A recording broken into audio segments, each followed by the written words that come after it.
മോളെ അമ്മണിയച്ചിക്ക് എങ്ങനെയുണ്ട്? അല്പാശ്വാസായിട്ടുണ്ട്. ടപ്പായിട്ടിന് ഇന്ന് ആശുപത്രി കൊണ്ടുപോയിരിക്കുക. ആ ഏർപ്പായി ഉള്ളതുകൊണ്ട് ഒരാശ്വാസായില്ലേ? അതെ മോളെ, ആ തൊമ്മി മുതലാളിക്ക് മോളോടൊരു താല്പര്യം ഉണ്ട് ട്ടാ. അയാൾക്ക് ആരുടെ താല്പര്യം ഇല്ലാത്ത കമ്പി തുണി ചുറ്റി വെച്ചാ മതി, അവിടെ നോക്കി നിൽക്കും. ഓ ഞാൻ പറഞ്ഞൂന്നേ ഉള്ളൂ. അതെ, ഈ കാണുന്ന ചേലൊന്നും എപ്പോഴും ഉണ്ടാവില്ല. അതിനു മുമ്പ് ആണൊരുത്തരെ കണ്ടെത്തണം.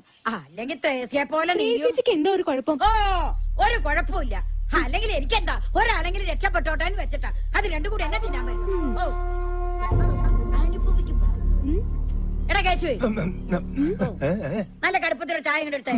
അല്ല നാരായണേച്ചി, എന്തേ? നിങ്ങളുടെ മോൻ രാമുവിനെ കണ്ടിട്ട് 2-3 ദിവസമായില്ല. അതെ, എന്റെ മുഖത്ത് എന്താ കണ്ണില്ലേ? എന്തേ ഇതാ അങ്ങോട്ട് നോക്കി എന്തുട്ടാ കിടക്കണേന്ന്.